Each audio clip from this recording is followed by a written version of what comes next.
Hello and welcome to Mirror Talk. We have moments where we just have to pause. Just pause and take a break and reflect on life. Remember, you are strong, you are enough, you are capable, you are blessed, and you are loved. Your moment of greatness starts now.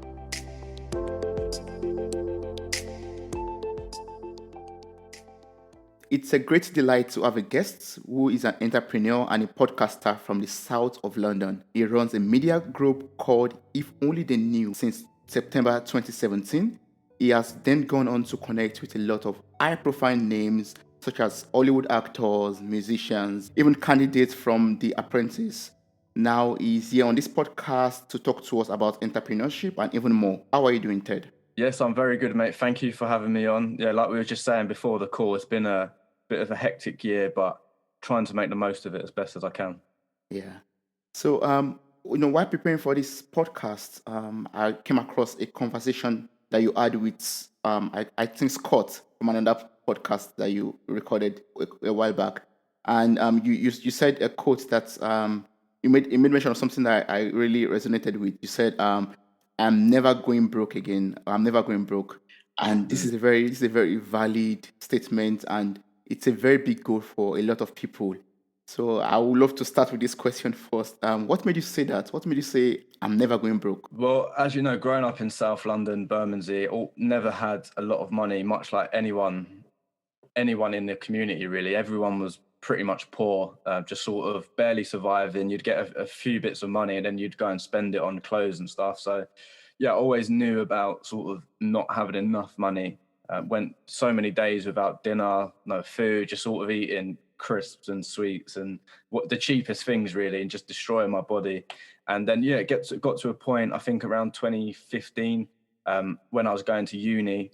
I fell into that trap of going to uni, not getting any money in, Mhm. and having to spend, in total 26 grand or whatever it ended up being. And yeah, it got to a point where I hit minus £5 in my bank account. And I remember looking at it and I was thinking, right, I can't even afford food tonight, really. Mhm.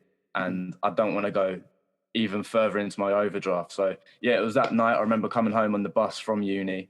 It was dark, it was cold outside. And I remember thinking, no, you know what? From this moment, I'm never going broke again.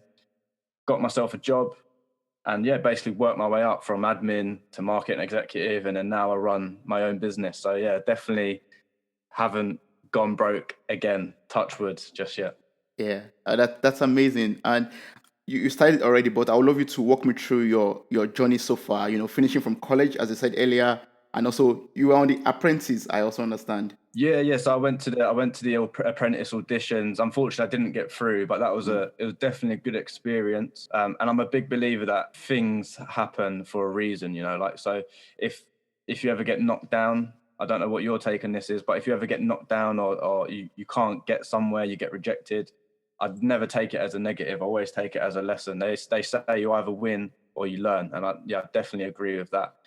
So yeah, I went on to the Apprentice auditions and went through that. And at that time in my life, I just finished uni, and I was like, yes, this is it. Like, I love marketing, I love business, and this will be me. I'll finally be on the telly. I'll finally get all the fame, the money, everything I ever wanted.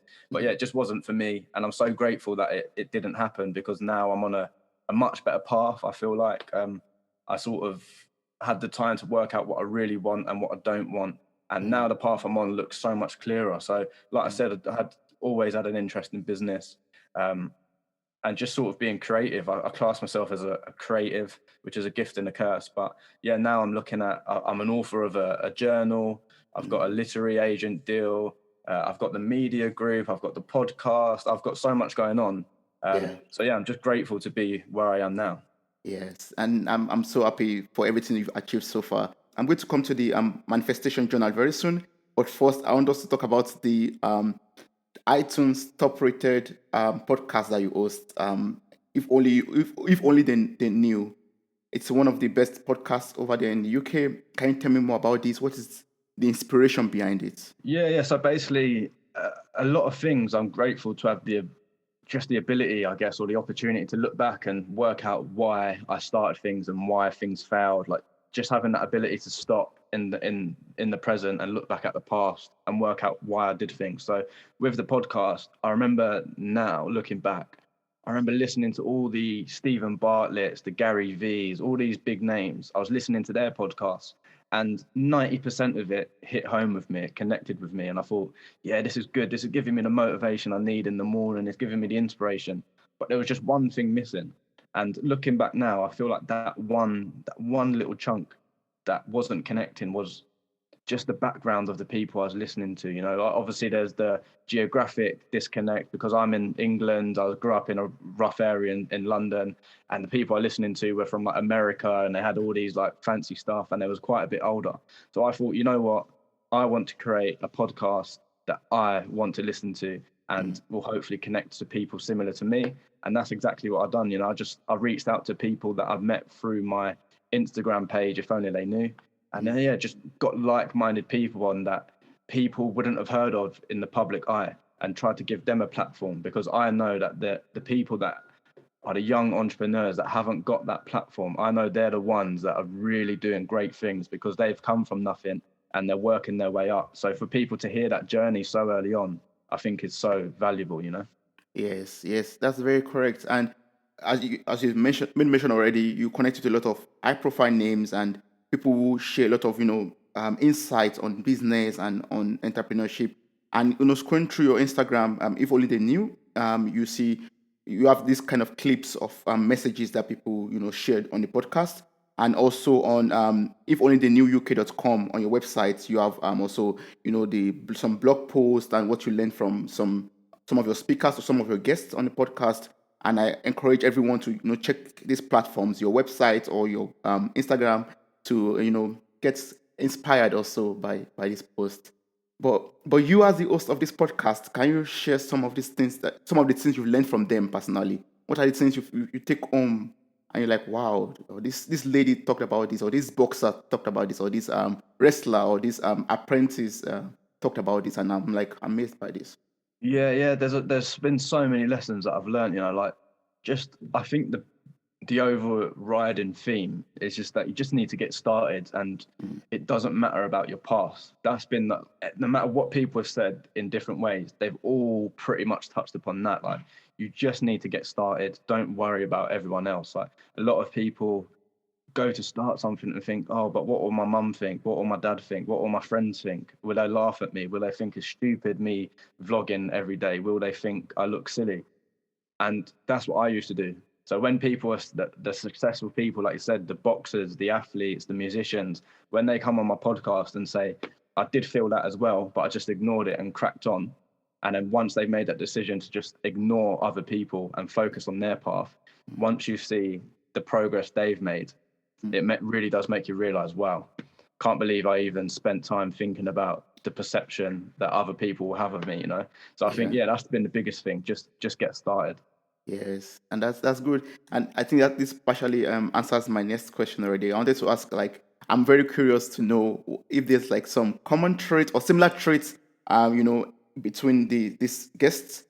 People, high performers, for example, or people that goal getters or athletes or something. If there's like some common traits you've noticed, or some similarities, or some common principles that they live by that you've taken note of. Yeah, I'm trying to think of the exact word for it, but I think it's just that I can't think of the exact word, but it's just that feeling of I want more. It's not greed. It's just like the not being happy with the 9 to 5, the boring, the standard, just being wanting to be outside that box. I guess maybe that's the term for it. They all seem to be outsiders in the way that they think and then what they go on to do as well. So I think it's just having that trait, that mindset of just being like looking at what everyone else is doing Mm, and almost like balancing it out, saying, do I really want to do this? The people that are doing this, where have they gone?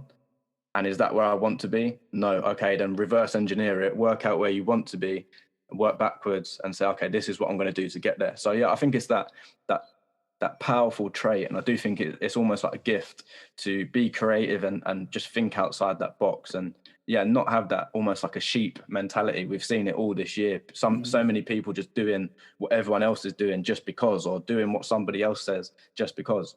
And it's all the guests on my podcast have really shown that they've had that ability to just say, hold on a minute, do I as an adult want to do this, and then working it out, and then so I think that's sort of the main thing. Yeah. You making mention of this made me remember a video you shared on your Instagram, I think on your story or on the feed, where there are a lot of sheep there, and and Yeah, yeah. yeah, it just came to my memory right now that a sheep was left behind standing and the others ran away or something, and like what's happening? Yeah, that's it. That's exactly it. And that's been my mindset, especially listening, because I only started the podcast really at the start of this year.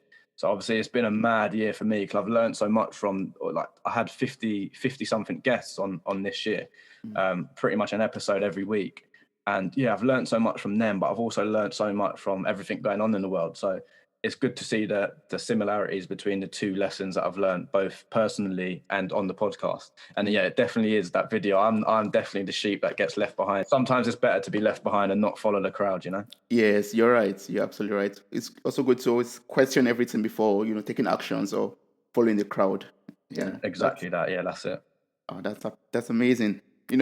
One thing that I didn't mention of this earlier, but one thing that attracted me to you was, um, your goal to inspire young minds to, get involved in business or to become entrepreneurs, and this is very important. I find it very good. But from you, I would love you to tell me or to educate me on the importance of getting involved in business or becoming an entrepreneur. Why is it important for me to start a business? I think it links back to what we were saying there about that sheep mentality. There's nothing wrong with following the rest of the herds. Don't get me wrong.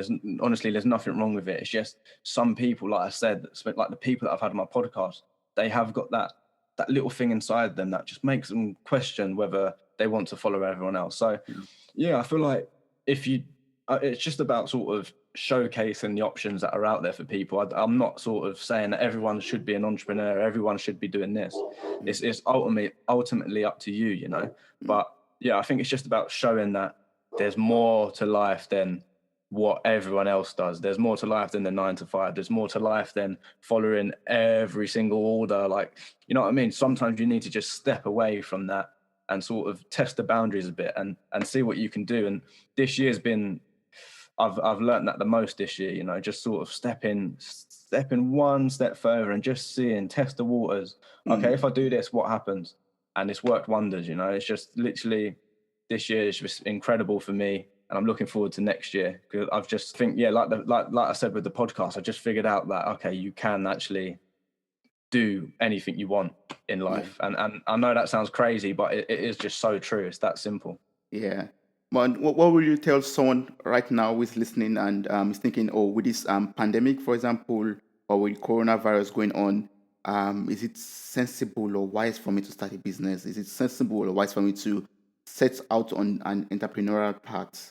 What would you say to that kind of person? 100%. I think in any situation where there's a downfall, any economic sort of negative situation where people are feeling the hardships of something, there's always, whether you like it or not, there's always the opposite side to that. So there's people failing, there's people, losing their jobs, which is terrible. I lost my job as well earlier this year.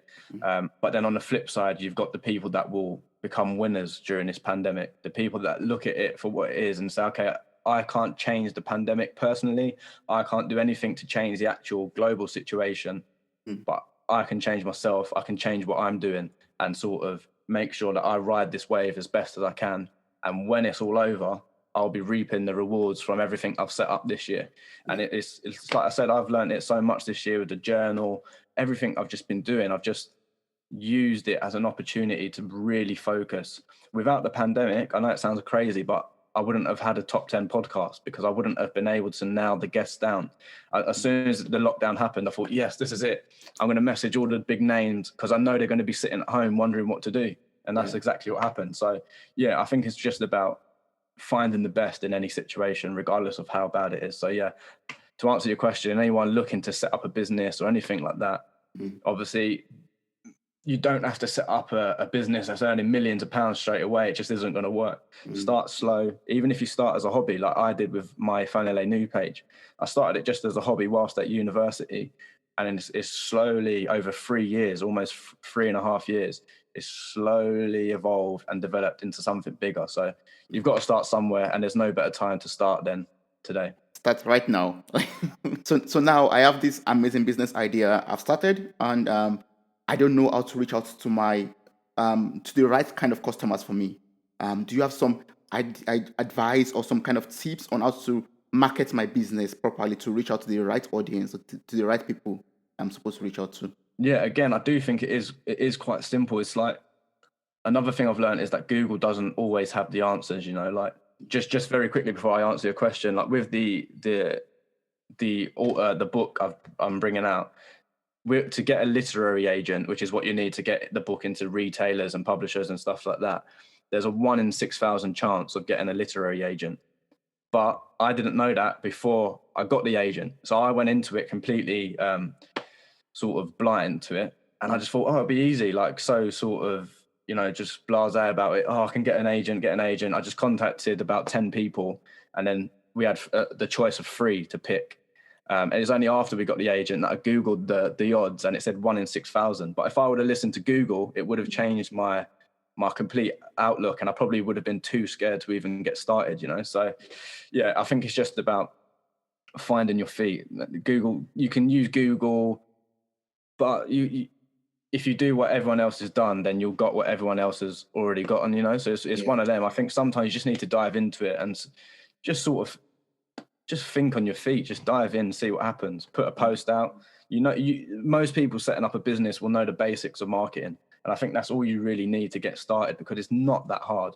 A lot of people that claim they're doing well, they're just blagging it. Like, they're making it seem harder than it is, almost to scare people off, it seems like. So just dive in, the basics, use a few adverts, A/B tests, just trial things, test things out, experiment. And that's the best advice, really. I'd love to sit here and say, oh, you need to put £100,000 into this, and then, like, you need to change the demographics of this, that. You can do that, but really it all starts with just getting started, and you will find out what works for you and your brand. So yeah, just get started. Yes. I think what I'm taking from this is I should not be scared to just try something out, and if it doesn't work, try something else out. Yeah, that's all you need, really, because, like I said, if you speak to everyone else, they're just going to say, oh, you need to do this, need to do that. But you need to be careful who you're listening to as well. A lot of people will tell you half of what they know, so you don't get to where they're at. Or some people just don't know. If the person you're speaking to hasn't done everything you're looking to do, then be very cautious of listening to them. And it's something, again, I've learned this year, one of the many lessons. Just be careful with who you listen to, because a lot of people will try and bring you down, whether they know it or not. They will bring you down with what they say. So yeah, be careful with who you listen to. That's the main thing as well. That's very important. Yes, yes. Be very careful of the kind of information that you accept or take in. Exactly that, because you could ask me something, and I'm not, but I may be thinking in my head, oh, I don't want him to get to where I am, so I'm going to tell you something the complete opposite, and then you go and do it, and then you're like, why is it not working? It's because I've got the secret sauce that I don't want to share. So be careful with who you speak to, because listen to people that have already been there and done it, and that you trust. Yeah. So one has to have like some mentors or some people that are good examples that one can really talk to, not just anyone. Exactly that, yeah. And I think a lot of that comes from just networking. You'll be able to get little bits of advice from everyone. And again, something I've done this year, started saying yes instead of no. So if someone said, oh, do you want to do this graphic design for somebody? Normally I'd say, oh, no, it's not really me. This year I said, yeah, why not? I've tried it, seen if it's worked or not. And then that brings me one step closer to that person, and then I can find out something from that person, and then they lead me on to the next person, the next person, the next person. And each person I meet, I'm taking little bits of advice here and there. And before you know it, you don't need to Google anything, because you're finding out information from all these different types of people. So yeah, networking is very important, and yeah, it's definitely shown for me this year. Yes. Oh, that's good. And this podcast is like a self-development or personal development kind of podcast. So I would love to ask you this question. Are there ways that that a person's self-development or a person's personal development could affect the success of a business? Are they like are they connected in any way? Like my personal development and the way I run my business, are they connected? And is there any way it could affect my business? Yeah, I believe so, definitely. I think if you're a young entrepreneur, the likelihood of you having like a massive organization where there's so many cogs and so many layers is very rare. So for the most part, you're going to be the one who's spearheading the brand and looking after all the individual parts, whether it's something simple as your personality reflecting in your branding. Like, for example, with my page, If Only They Knew, I like boxing and I'm a male. So you can really see the masculine and the boxing side of things reflecting in the content I put out. Hence why I have boxers on my podcast and I talk about the more masculine side of things, or like rather than talking about the feminine side of things because it just doesn't relate to me, or rather than talking about boxing, rather than talking about football because it doesn't relate to me, So I do think your personality has a massive impact on the output of your business. But yeah, in terms of self-development, it's so important. With me, I've sort of started meditating. I've started manifesting, hence why I wrote the manifestation journal. Yeah. I've done so many sort of things that you'd class as good practices for self-development. And it's had a massive effect on just my output in general, It just makes me 100% in the zone. Every time I sit down, I just know that it's just going to be 100 miles an hour until I stop. And again, you can't go wrong with that. If you're putting your all in all day, every day, you can't go wrong. So 100% self-development. You need to be in the best space mentally, I believe, and physically to get the best out of your business. And for this journal, you teamed up with like the UK #1 unconscious mind therapist. Can you tell me more about this journal and what does it entail and how was the teamwork like? Yeah. So I again, talking about networking, I found Robert Icey, the UK's #1 unconscious mind therapist. I found him just through networking, found him through my page. I was actually looking for somebody who could give me some advice and share some advice for all the young people listening to my podcast about how the mind works and how you can reprogram it. And yeah, just through research, I come across him, reached out to him. We had the podcast, didn't think anything would sort of come of it in terms of a business relationship. We stayed in touch though weeks after, and yeah, we ended up sort of talking. And like I said, networking plays a massive factor in any entrepreneur's life. And we said, hey, why don't we do something together? And we come up with the manifestation journal, which is essentially a journal where you keep track of your physical and mental health whilst also keeping track of your goals as well, which is very important. A lot of the journals out there just focus on, just your goals or just your physical side of things, or, they only focus on one. But we've got this all-encompassing sort of structure, which Rob really helped with. Again, it comes from knowing people in good places. Rob has that years worth of experience that I don't have. But because I was networking and built a good relationship with him, I was able to utilize those years of experience that he holds and almost cheat the system, because if I wanted to know what he knows, I would have to go through the 10, 15 years of studying like he did. Yeah. But because of networking, I'm then able to tap into that instantly within a few months. Yes. So yeah, that's essentially what it's about. But it's more a test of what we could do. Like I said earlier, it's just about just seeing what you can do, testing the boundaries. And I never would have thought I would have become an author. And I never, like we said, one in 6,000 chance of getting an agent. I never thought we'd be able to get an agent. And we're in the talks to secure a massive retailer at the moment as well, which should be announced in a few months. You just don't know until you try. And that's what this project was all about for me, Yes. And can you tell me about this work that is this new work that is coming out very soon? Is there like some details you could share about it with us, about the journal, for example, and the literary agents that you got? Yeah. So it's quite exciting. I can't say anything just yet. Annoyingly, it's one of them. Everything's going on behind the scenes, and I've never really been in this situation. I'm always sort of really authentic and open with everyone with whatever I'm doing. I always speak a little bit too soon, perhaps. Just sort of announcing guests and stuff weeks before they even arrive on the podcast, just out of pure excitement and passion. But yeah, unfortunately with this, I have to stay a bit quiet. The cogs are turning in the background, and hopefully we'll get something publicized very soon. But like I said, it definitely will be a massive retailer or a publisher, and hopefully my goal is to get Amazon bestseller as well. Yeah, this time next year I think I'll be in a completely different situation. So yeah, this will go on record, and next year I'll be looking back at this laughing, hopefully. So yeah, I can't say too much, I'm afraid. Yeah, I believe that, and I'm going to listen to this podcast episode in a year's time, and I was like, yes, yeah, Ted said so, and it happened. Exactly, yeah, and I think that's what it's all about. If you're sort of confident enough to say it out in public, and Mm, you're strong enough to put in the work behind closed doors, I think yes. anything can happen for you. 100%. I definitely believe in it. Yeah, I believe that too. I love that confidence. That's amazing.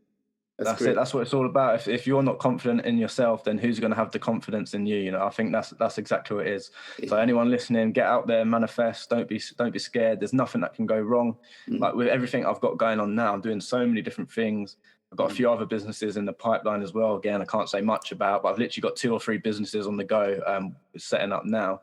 But yeah, if I don't have the confidence in myself and the confidence to put it out there, then can't expect anyone else to. And like I said, if you fail, I'll just go back to what I was doing anyway. So I can't lose. You either win or you learn. Wow, that's good. You either win or you learn from it. Yeah, you win or you learn. You know, Or you I learn. don't believe in anything a loss, because a loss is almost subjective. You know, some people may see a loss as one thing, some people may Mm, see it as another. But I just eradicate that thought from my mind. You know, I never lose. I always just mm. learn or win. Oh, that's good.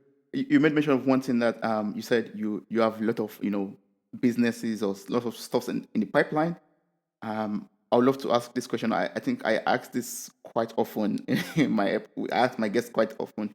But I would love to know how you balance or how you manage your personal life with all these businesses and all these things that you do in the background. That's a very good question. And earlier this year, January, February, March, that sort of time, I was working by myself. I didn't have any connections at all. I was literally doing everything by myself. I've run If Only They Knew for 3 years all by myself. Never had anybody helping me whatsoever, which isn't necessarily a good thing, because I've learned in the middle of this year, sort of July time, when I started working with Robert and just connecting with other people, it's like, wow, it does make it so much easier. You know, when you've got people to support you, a support group as good as I've got, luckily, that work-life balance becomes so much easier, because you could just I can call Rob now, or I can call the other people that I work with and just get anything off my chest.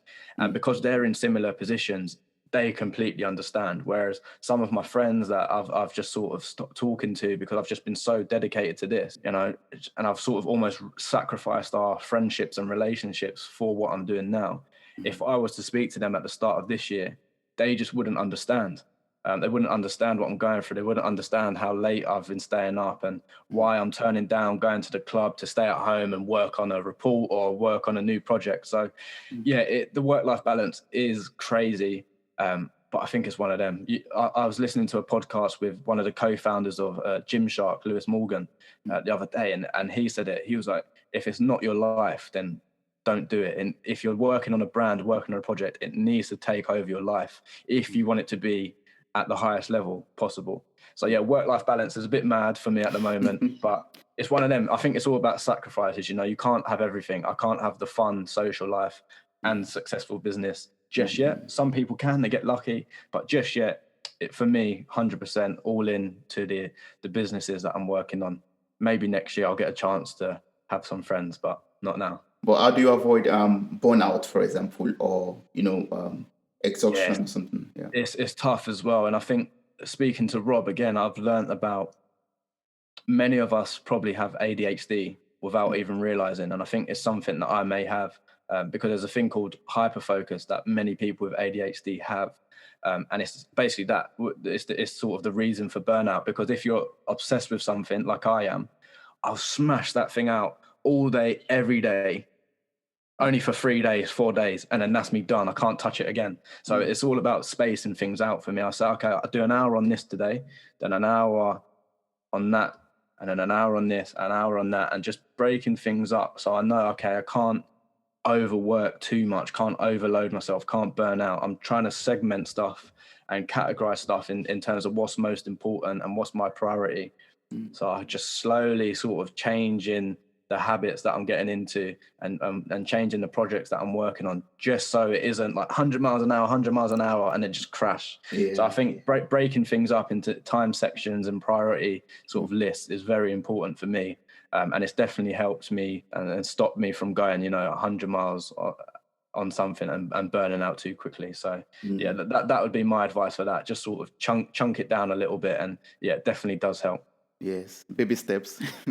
Baby Yeah, steps, yeah, that's it. Otherwise, you yeah, start running and then you miss things, and you just become a bit sloppy and a bit sort of a bit messy with it and a bit hectic. Like what I do anyway, because I'm just like, yes, this is the best. I'm working on this, and I work early hours in the morning, all night, sort of thing. Then you look back and you think, wow, I've done too much in too little of a space of time. So yeah. I think, yeah, it's all about sort of breaking it up and just being realistic with yourself. That's a good thing as well. Do you still have like some advice or some tips of some, things I've not asked you that you would love to tell young minds out there who want to start a business or who are, thinking about it or who want to like set out on an entrepreneurial path? Are there things that they should know or they must know? Yeah, there's so many things. It's one of them, like you just can't know everything too early on, but you can definitely sort of learn certain things to avoid and stuff like that. So I think one thing for me is just be realistic with yourself.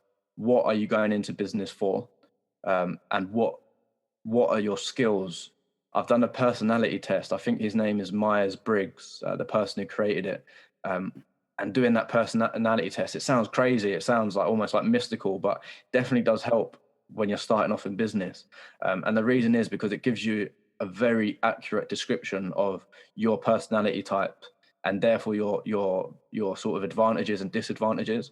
And just knowing yourself is so important in business. So many people think, oh, I can do that, I can do this, I can do that. And again, it goes back to burnout. You just take on too much stuff, you fail because you've got too much going on. And then you're forever sort of heartbroken almost. And then you walk around like a wounded person, like you're scared to do anything new because you're like, oh no, I've done that thing back last year and I failed. So it's all about sort of knowing yourself, knowing your capabilities, and then knowing why you're getting into the business. What are you setting it up for? If you're setting up something just for money, then you need to appreciate that you're going to lose out on the passion and therefore the energy that you're going to have for that business, because chasing money can only get you so far. I think the main thing is having a passion for it. And it's something I've told some of my friends that I've probably now lost because I've just been so focused on what I'm doing. But it's something I told my friends earlier this year. Just focus on what you like.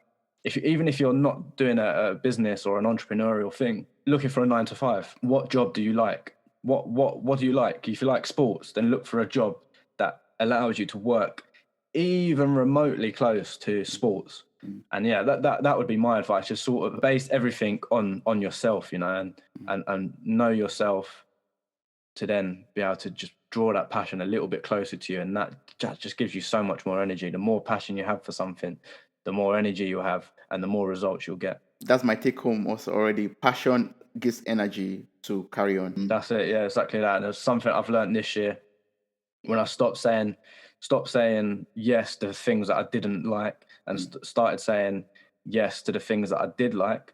You see that massive change because you're like, yes, I actually enjoy doing this. So you give it your all and then you get the better results. Whereas in my 9 to 5, didn't really like it, didn't really like the topics. I just weren't that interested.